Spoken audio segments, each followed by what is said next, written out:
this Grand Council, subordinate chapters to show the hard work and determination it takes to work as a team. It took each one of us to work together and achieve this goal for our program.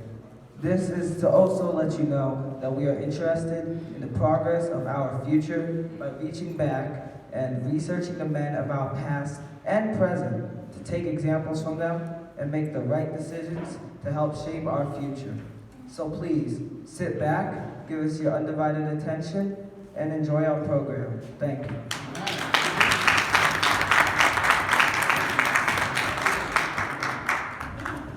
Great job. Especially with purpose, finding a purpose. I know there's a struggle when we're young.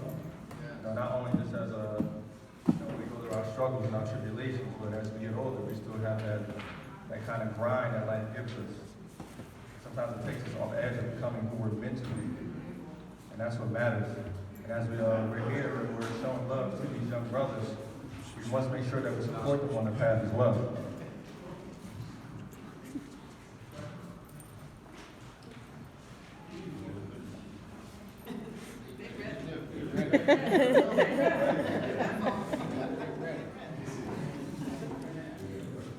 So I know as we go forward, we want to start getting into our introductions, and Right Worshipful Harry Young, that be of the South, will be great at making sure that all our protocols and all our education is legit. First Harry, come over.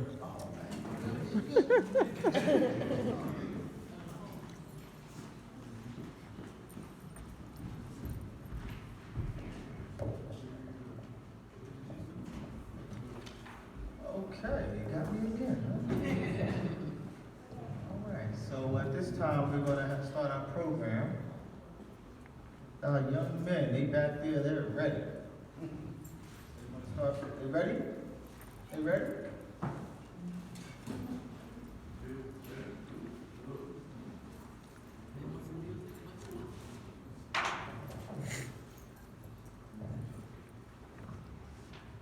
You ready to bring them in?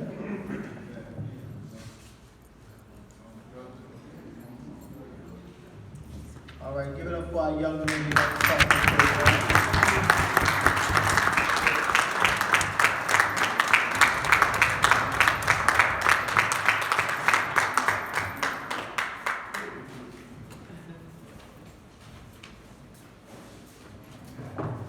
All right, who's our first person?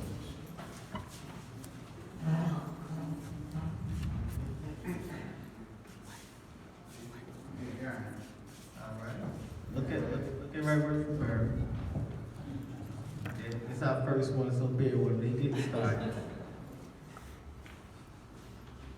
You good, Right Worship? All right, first person.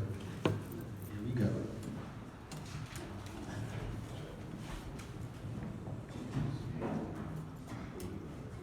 I was born a slave to a one-room hall, Boston, in 1735. Mr. Hall was a leather craftsman. I learned the leather trade and took Mr. Hall's last name. I got my freedom in 1770.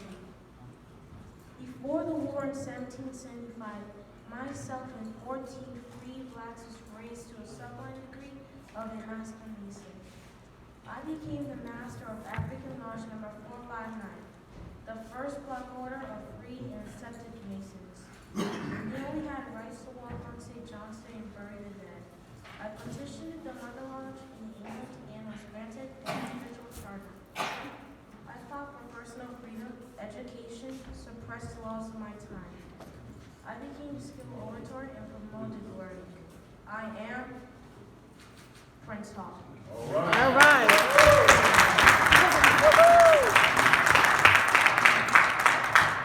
Good job.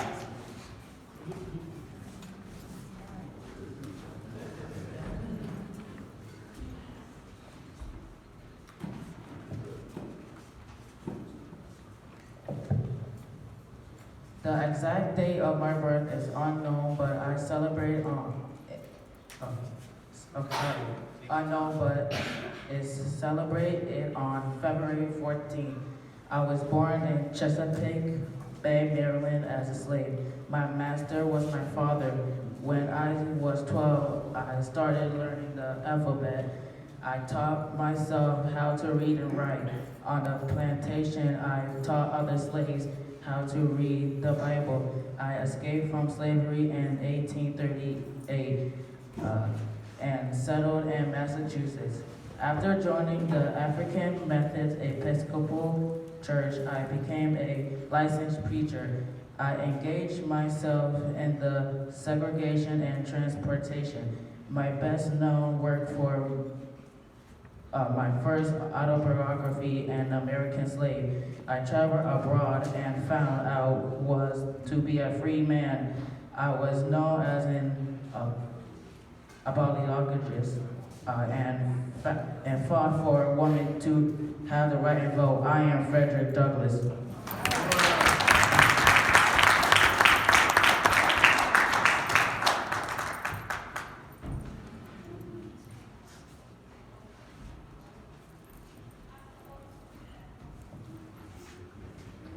Can y'all see him?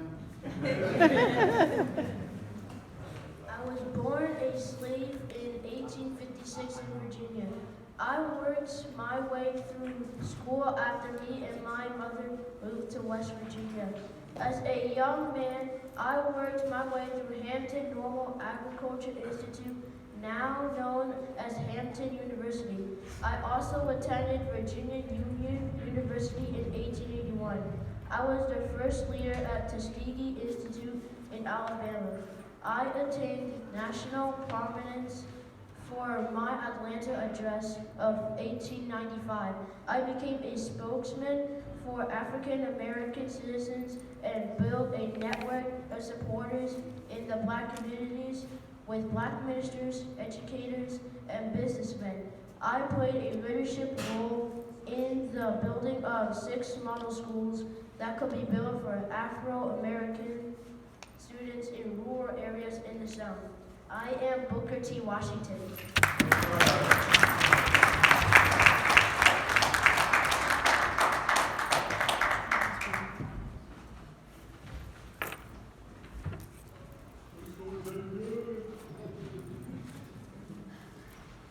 I was born in Malcolm Little on May 1925 in Omaha, Nebraska.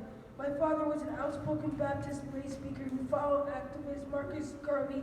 My parents, being outspoken Negro race and the pressure from the Ku Klux Klan, relocated to Milwaukee, Wisconsin in 1926. From age 14 to 21, I held a variety of jobs in Boston, Massachusetts. I moved to Harlem, New York, where I engaged in numerous acts of illegal activities. I got locked up. While in prison, I was introduced to the Nation of Islam. In 1950, I changed my last name to X during the time I was with Nation. I regard it as the second most influential leader in the Nation of Islam. After a trip to Mecca, I realized that Muslims of all colors can interact as equal. Let's see. It means to make racial problems end. I was assassinated on February 19, 1965. I am Malcolm X.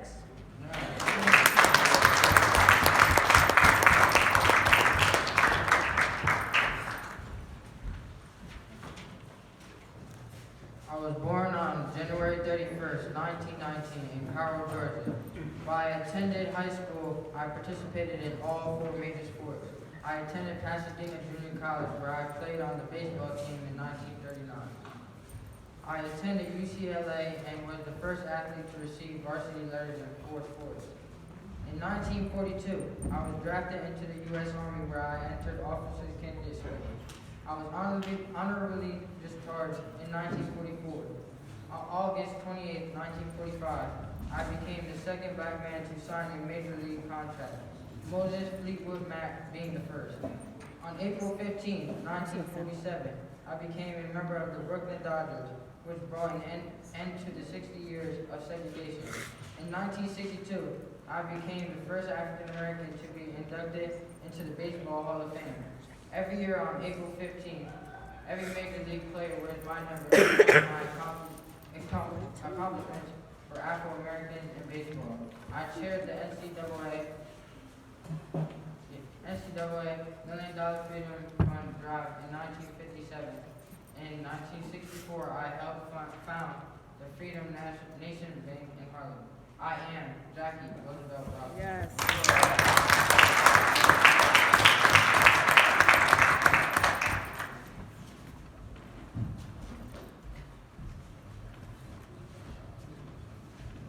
I was born on January 15th, 1929 in Atlanta, Georgia. In high school, I was a member of the debate team. When I was 13, I became the youngest assistant manager of the Atlanta Journal Delivery System. It was during this time I was subject to a racial discrimination. Also, while in high school, I skipped the 9th and 12th grade. At age 15, I went to attend Morehouse College in Atlanta. I am a proud member of the Alpha Phi Alpha Fraternity, Incorporated. In 1947, at the age of 18, I chose to enter the ministry, which was my way of serving humanity. At age 19, I graduated from Morehouse College. In 1957, myself and other civil rights activists founded the Southern Christian Leadership Conference to help organize the power of black churches and to conduct nonviolent protests in the service of civil rights reform. I organized and led marches for blacks' rights to vote, desegregation, labor rights, and other basic civil rights. During the early 60s, I led and took part in many other civil rights protests for African American people. The most notable was the 1963 March on Washington, where I delivered my I Have a Dream speech, and the 1965 Voter Rights Act. I am Martin Luther King Jr.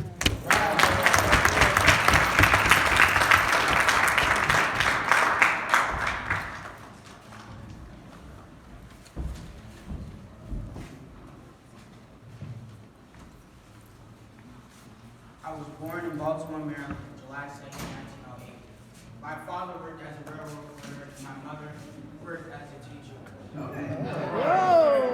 After graduating high school, I continued my education at the Lincoln University, the first black historical college and university. Yes.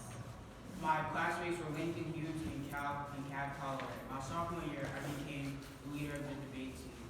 In 1929, I graduated Lincoln University and with honors. In 1933, I graduated first in my law class. For the next 25 years, I was affiliated with the Nations Association for the Advancement of Colored People.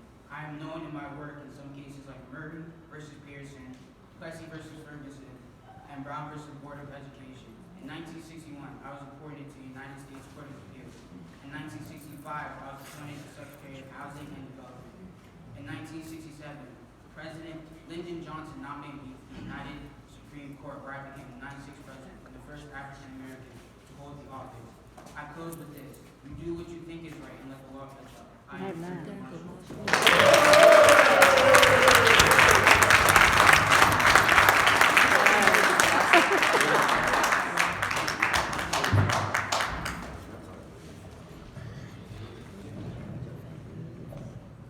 I was born on August 4th, 1961 in Honolulu, Hawaii.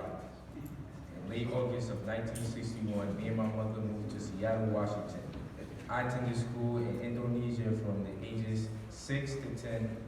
In 1971, I returned to Honolulu to live with my grandparents. In 1979, I moved to Los Angeles, California and attended Occidental College. In 1981, I transferred as a junior to Columbia University in New York City, where I majored in political science and English literature. I became a community organizer in the 1980s in Chicago. In 1989, while employed at the law firm of Sidley Austin, I met the woman of my dreams, Michelle Robinson. She was my advisor at the firm. In 2008, I became the 44th President of the United States. I am Barack Hussein Obama.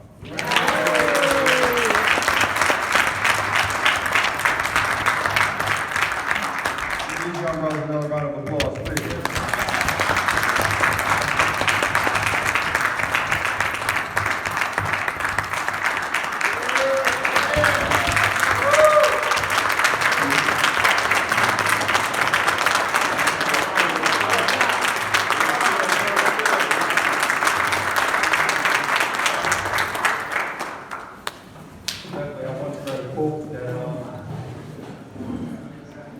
what your history is being a tree without roots.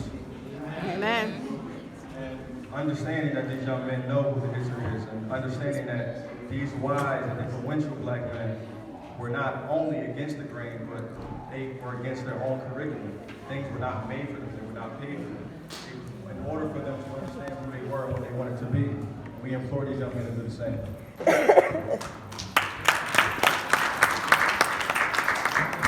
Next, we will have the musical selection. Worship brother Christopher Burton, worship master of Golden Rule Lodge number 24.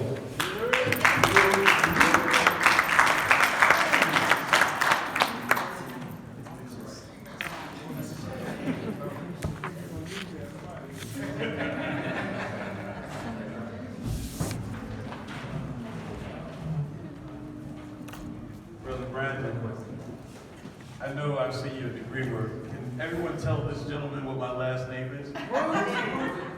Thank you, sir. If you will indulge me, please. I am wedding brother Christopher Bruce, Golden Rule Lodge, as Brandon stated. I am a former advisor of the Louis E. Glenn chapter order of Pythagoras in Box Hall. Louis Glenn, right worship Louis E. Glenn, was a very diligent brother that worked very hard on the quarries of the state of New Jersey. And the Golden Rule Lodge number 24 sorted out robbery to name the chapter after Louis E. Glenn. And those of you who do not know Louis E. Glenn, his widow, Brenda Glenn, was at Golden Rule last night, and I had a nice discussion with her, but I also put together an email, and you can check this out. This is young men, young brothers.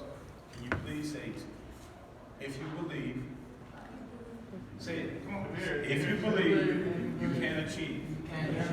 And this is Louis E. Glenn. If you believe, his granddaughter, you may not know her name, but you will very soon. Her name is Naja Charles. She is the granddaughter of Louis E. Glenn and Brenda Glenn, and she won 2 Grammys as a songwriter, writing for Cardi B. She won 2 Grammys last night. And that's just the history of Louis E. Glenn, someone from our own organization, and someone that is achieving and doing great things, and high profile artists in this country and around the world are looking for her for work. So if you believe, you can achieve, which is the reason why I'm singing this song. Father, help your children. Don't let them fall by the side of the road. And teach them to love one another, that heaven might find a place in their hearts. 'Cause Jesus is love. He won't let you down, and I know He's mine forever in my heart. We gotta walk on through temptation, 'cause His love and His wisdom will be our helping hand. And I know the truth in His word will be our salvation. To lift up our hearts, to be thankful and glad that Jesus is love. He won't let you down, and I know He's mine forever, all in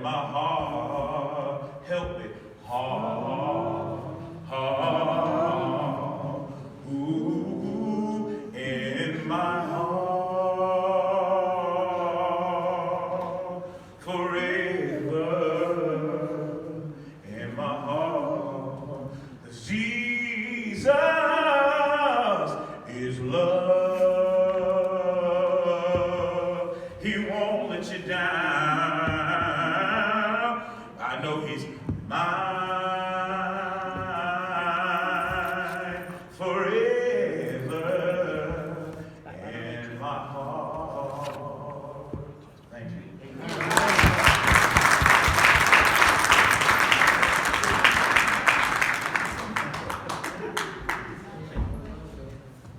Thank you for that beautiful song.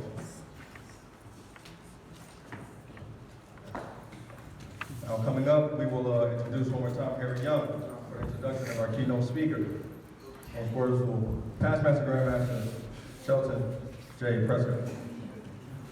Good evening again. We are moving. I have the honor of giving you a small story, some information in regards to my big brother, and who I would like to call my friend, Brother Shelton J. Prescott, who is our keynote speaker.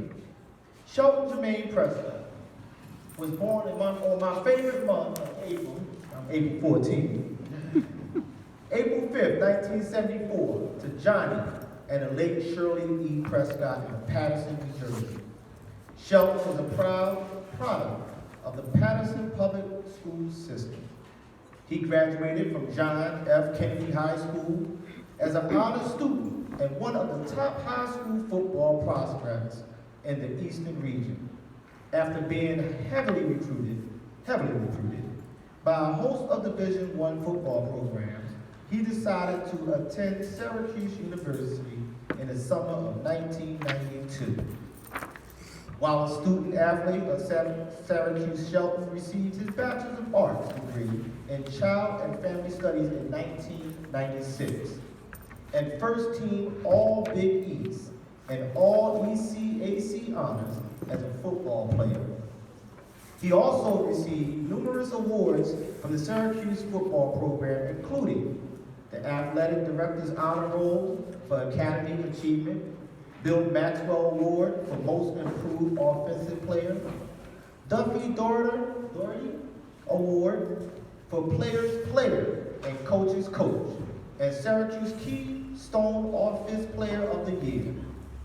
As a winner participant of the Fiesta, Gator, and Liberty Bowls, Shelton played with and against some of the most outstanding football players in college.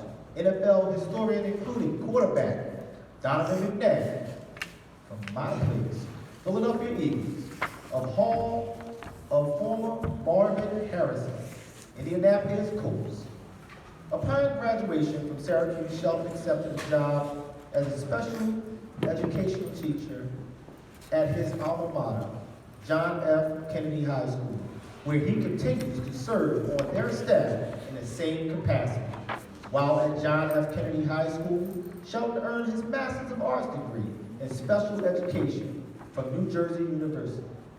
In addition, Shelton, a 2014 Governor's Teachers of the Year recipient, has worked on the following programs in the field of academics and athletics for the Patterson Public School System, facilitate a Boys Leadership Summit, mentor Juvenile Division of Probation, football coach, John F. Kennedy High School, site coordinator, Patterson Educational Partnership for the 21st Century, site coordinator, Leading Edge Pre-High School Academy Summer Program, John F. Kennedy High School Image Initiation Committee, John F. Kennedy High School Liaison Committee, and School Liaison for the Black Issues Conference Youth Symposium.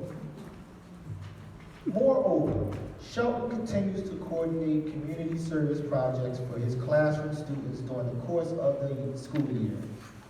Outside of his professional, Shelton is an active member of several organizations and facilities, most notable as a proud Prince Hall Mason.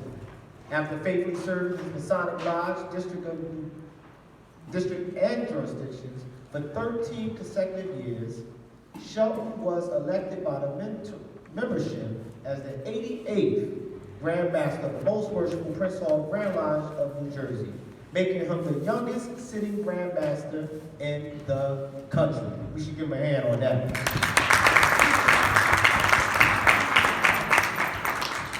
During his time in the Oriental Chair, and with the assistance of skillful, dedicated members, Shelton a gifted orator, motivator, and organizer, had one of the most progressive tenures in recent history, establishing the Prince Hall Community Festival Weekend with local municipalities and school districts, historically Black College University Bus Tour, scholarship and financial literacy partnership with the Federal Credit Union, My Vote is Power coalition with the NAACP, People's Organization for Progress, and Urban League of Youth Professionals, anti-violence initiatives, uniform justice production, with Intersections International and several grassroots organizations, breast cancer awareness, production with Intersections International and the city of Montclair,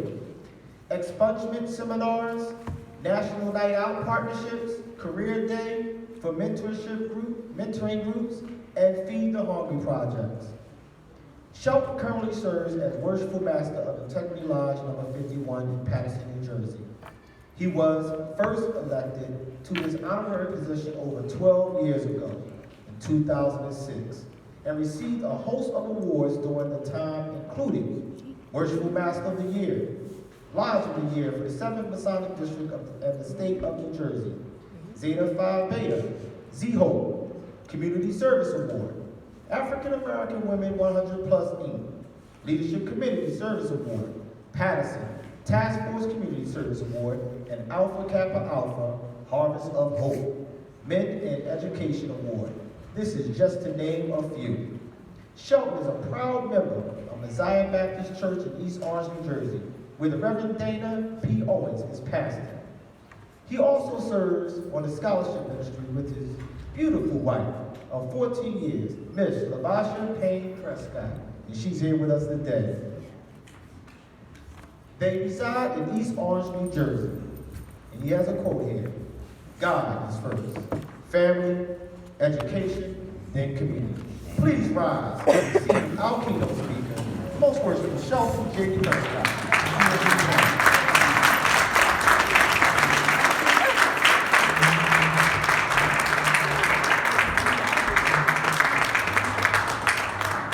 Thank you all. Please be seated.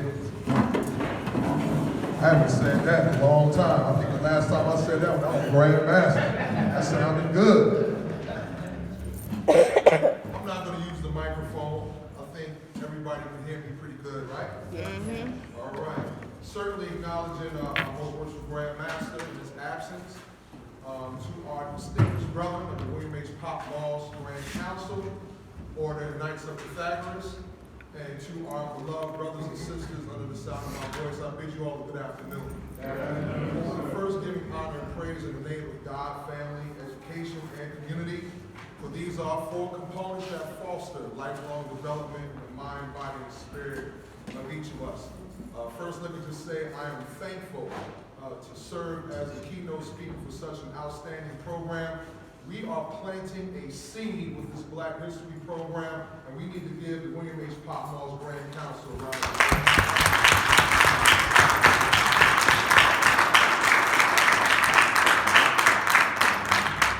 Anytime you can get a mass group of young men doing some positive things, you know God continues to be in the blessing business. So we need to be thankful for this opportunity, because I think somewhere along the line, this is going to be the greatest program under our Prince Hall Day or Prince Hall umbrella, this Black History program. The other thing that I would like to mention is when it comes to Black History Month, we think about the vision of Dr. Carter G. Woodson when he established Negro History Week well over 93 years ago, back in February of 1926. He was planting a seed as well, that seed will cultivate and grow into something great, that will grow into something large, that we will be able to celebrate Black History Month, not only today, but all the days of our lives, because Black history is not only American history, it is world history.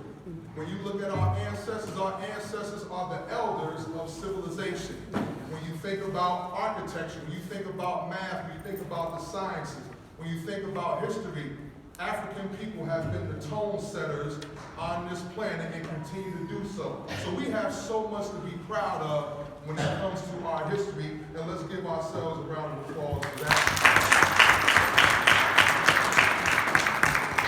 The other great thing about Dr. Carter G. Woodson is that he knew he had to shift the paradigm of thinking when it came to our brothers and sisters. That's why he authored books like The Miseducation of the Negro, and of course establishing Negro History Week. When you think about that term, the miseducation of the Negro, there was one quote in my mind that I thought was significant, and I think is still appropriate to this day. Dr. Carter G. Woodson said, and paraphrase, when you control a man's thinking, you don't have to worry about his actions. You don't have to tell him to stand here or go yonder. He will find his proper place and go stand in it. You don't even have to tell him to go to the back door. He will go to the back door without being told. In fact, if there is no back door, he will cut one for his own benefit. And that is because of his education or the lack thereof. That's why it's so important for us to share these teachable moments with our young people on the importance of who we are and what we represent as brothers and sisters with such a rich history as we know as Black history.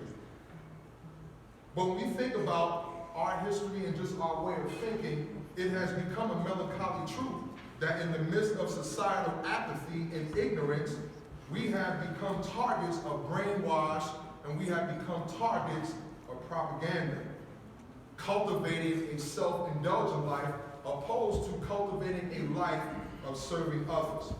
This is because a meaningful life, a life that has purpose, requires us to have divine guidance. It teaches us to have humility. It teaches us to have discipline. It teaches us to have integrity. It teaches us to have character. And what do I mean by character? Doing the right thing even when people are not watching. Having ownership of our actions and responsibility for the consequences of our choices, young men. The choices we make can have a major impact and effect on our lives. And as a result, a meaningful life is as accommodating and, well, is not as accommodating as a pleasurable life. Life wasn't always made to be easy. Somewhere along the line, we have to knuckle up and get into this fight to improve ourselves, not only mentally, physically, and spiritually, but to improve the others that we want to inspire. Furthermore, a meaningful life connects people to a larger sense of purpose and value, making positive contributions not only to our personal and spiritual growth, but also to society and human civilization as a whole. If you are able to know where you are, where you want to be, and what you need to do to get there, you are in position to have a purposeful life. But some people in this room don't know what their purpose is. That's right. Mark Twain said it best. The two most important days are the day you were born and the day you find out why. And not everybody in this room is called to lead or hold positions of great responsibility, but we are all called to perform good works by fulfilling our purpose on this planet. And that's why we are here today. We are here to reflect and pay respect to those shoulders that we stand on, strong shoulders, broad shoulders. There's a quote that says, if I have seen further than others, it is because of the shoulders that I stand on. Great men who have made a difference. Great men who have paved the way, because if you are not paving the way, you are just in the way. And these men not only fulfilled their purpose, but they lived their best life. Just like that song, living my best life. Right? But anyway, most of our society is to reward conformity. Conformity. It's okay to be mediocre. That's how society is set up now. Fitting in is more value than standing out or standing for something that has significance and purpose. And if we are to go along with the status quo and we ignore our talents and suppress our intellect and stifle our voice, we become more likable and it's easier to live in a social world. But we're not here for that. We're here to claim our genius to speak up, to unleash our gifts, so we can inspire those who are in front of us, those who are with us, and those who are behind us. So who are some of these men whose shoulders we stand on? Me, per se, I don't have to go no further than the city of Patterson. I can reflect on men like Larry Doby. Does anybody know who Larry Doby is? Well, I give you some. Larry Doby, this young man talked about Jackie Robinson being the first African American to break the color barrier in Major League Baseball. Larry Doby was the second to do the same thing, and he was the first African American to break the color barrier in the American Baseball League. He is from the city of Patterson. He was also the second African American to become a baseball manager behind the late great Frank Robinson, who we just lost, I think maybe a week and a half ago. God bless his soul. I don't have to go no further than Reverend Fillmore Smith, the first worshipful master of this lodge, the third pastor of First AME Zion Church in the city of Patterson, the oldest church in the city of Patterson, and also instrumental in the erection of Canaan Baptist Church, where I grew up as a young man. I don't have to go no further than thinking about Dr. Norman T. Cotton, who was a civilized brother in the city of Patterson, influenced and inspired many people, not only through the field of medicine, but also through his civic and his service to others. Or maybe it was somebody that I listened to growing up as a kid. You know, growing up as a kid, a lot of times you listen to the music that your mother and father played in the house. So I don't have to go no further than James Brown, who said, I don't want nobody to give me nothing. Open the door, I'll get it myself. Or maybe it was Curtis Mayfield who said, I gotta keep on pushing. I can't stop now, move up a little higher, some way, somehow, because I got my strength, and it doesn't make sense not to keep on pushing. Or maybe it was something that I read from Dr. John Henry Clark, who said powerful people cannot educate the ones they oppress, because once you are truly educated, you will not ask for power, you will take it. Or maybe it was James Baldwin who said those who said it can't be done are usually interrupted by others who are doing it. Or maybe it was Muhammad Ali, who we love his quote here in the Most Worshipful Prince Hall Grand Lodge that says, service to others is the rent you pay for your room here on earth. These are some of the great men who have made tremendous sacrifices. And I'm quite sure that there are some great men that have made sacrifices in your life. There is not one successful man that has walked the face of the earth that wasn't influenced or inspired by somebody else. And if they tell you they weren't, they are lying. But what are some of the traits that some of these men have to inspire others or to be their best? They have immense courage. They have courage. They're not afraid. Nina Simone said true freedom is when you're not afraid. You're not afraid to speak up. You're not afraid to maximize the skills that God has given you. People who inspire us to be better are not weak, they are not scared, and they are not stuck. They are bold, and they have the fortitude and courage to push through their fears. And they take a stand on what they believe in, even if they have to stand alone. They've done what I call, they have braved up. They have manned up. These positive, strong, and influential people in the world today have faced great odds and challenges. Long before you had Colin Kaepernick, you had the Syracuse 8, who were also blackballed by the NFL, who also sat out a football season for racial injustice. You had Muhammad Ali, who lost tons of money because of racial injustice and refused to go into the Vietnam War. This man was almost, I think he was not even 25 years old, and one of the most hated men on this planet during that time. And then right before he passed, he was one of the most beloved men on this planet because he refused to step down, and he had immense courage. What else do some of our great men have? They have a deep empathy for others. You have to love to do good. Everybody in this world has been divinely chosen to do good in this world.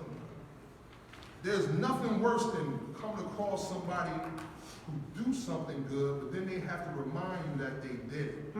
It is an innate ability that you have to love to do good in this world, no matter what the circumstances are.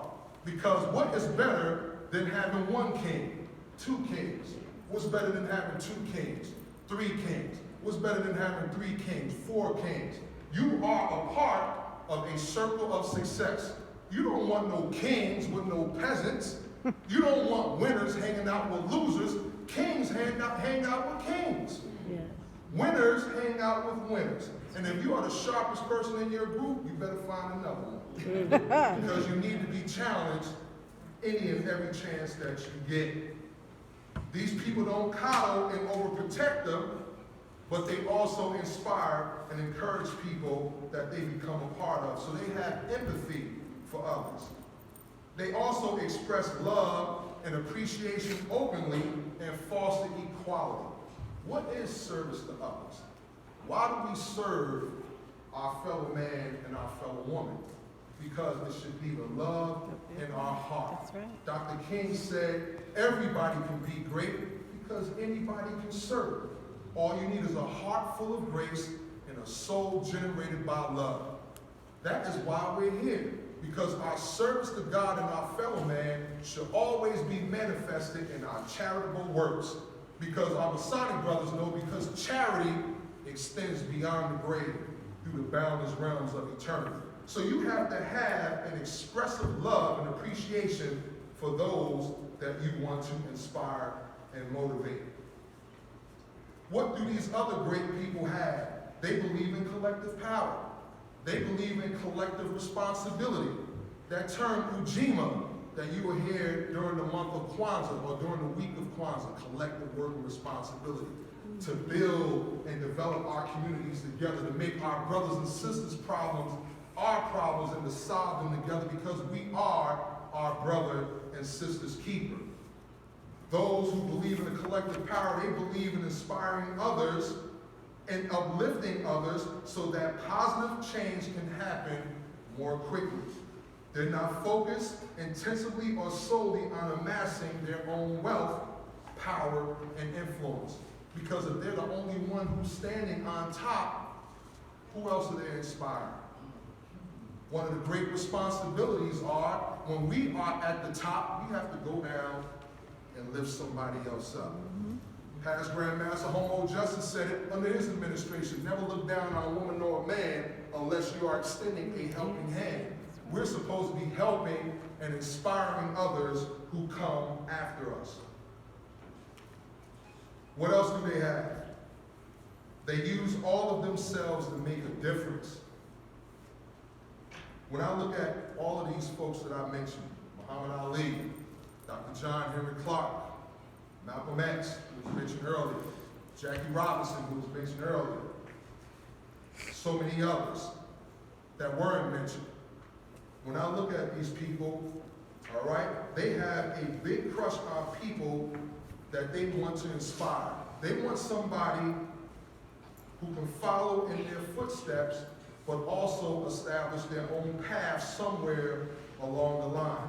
These inspirers have grown comfortable of being totally authentic, not mocking or following anybody. They want to be authentic. Authentic in their work, authentic in their thoughts, authentic in their beliefs, because they want everybody else to be the same way. They want everybody else to be free, free thinkers, free in action, free in motivating and inspiring others. So my question is right now, what are some of the things and some of the attributes that you look for in a great leader? Who are some of the people that have inspired you? And I'm going to ask some of our young people. Who are some of the great people that have inspired you? Somebody tell me? Anybody? Somebody at this table. Name one person that you have been inspired or motivated by. I love interactive conversation. I'm a school teacher, so I love to hear young people express themselves. Yes. I said Kaepernick because even though the thing that he's going through, he's still. I said Kaepernick because the situation he's going through, he's still pushing through it and still doing other things.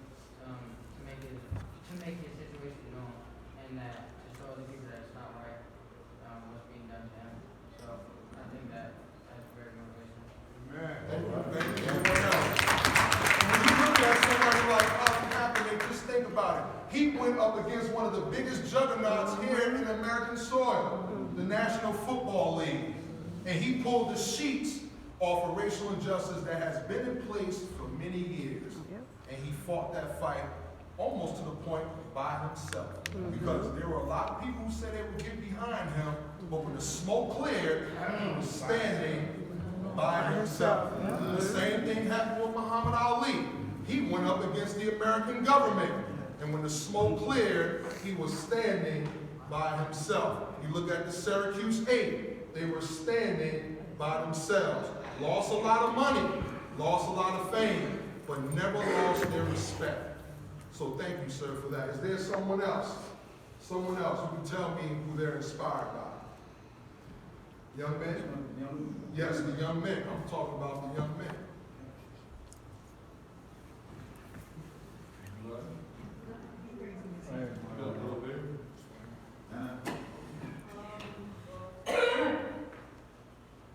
Not really a famous person, but someone who inspires me is my father. All right.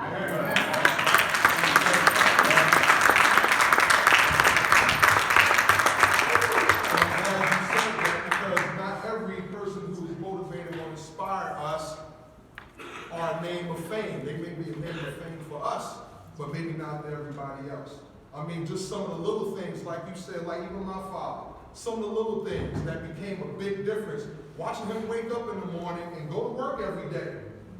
Go to work every day and then take care of his family and respect his wife and to rear and develop and cultivate his children. To me, that is very powerful because we all know that our young men need to have their fathers in their lives. There's someone else. One more, yes. I'm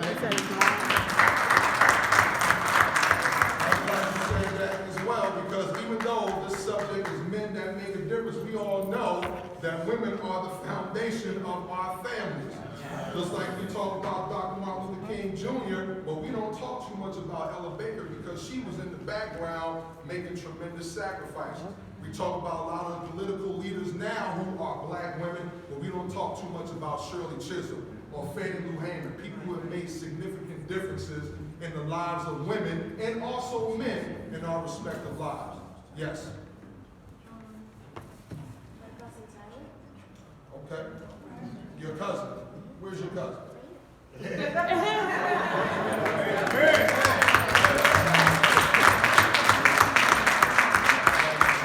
Friends are supposed to inspire friends. Just like I said before, kings rule with kings, and if you see the king in your cousin or your friend, you should bring him along and teach him along the way so he can become a king just like you. That's right. You understand that? Yeah.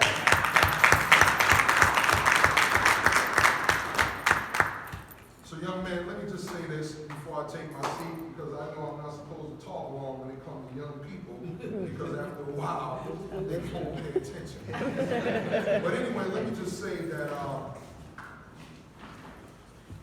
I think you have a wonderful opportunity here as members of this Grand Council. Why? Because you are surrounded by positive men who are trying to make differences in your lives. Men who are Masons. Men who have made sacrifices to be here with you today. Men who are teaching you precepts and examples every chance they get. Men that has never neglected teachable moments. Just like William H. Pop Moss himself, a distinguished past Grand Master who had a passion for our young people. And I say to you, listen to your leaders. Ask questions. Don't let anybody or anything impede your progress. Understand that you are a winner and you will always be a winner, but you have to believe it yourself.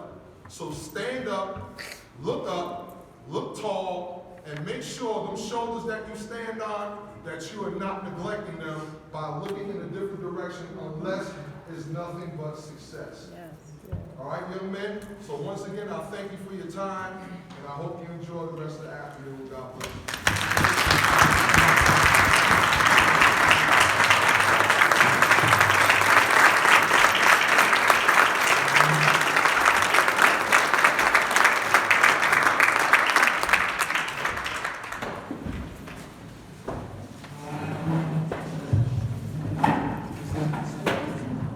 Amazing speech, Pastor and Master Prescott. Thank you for that.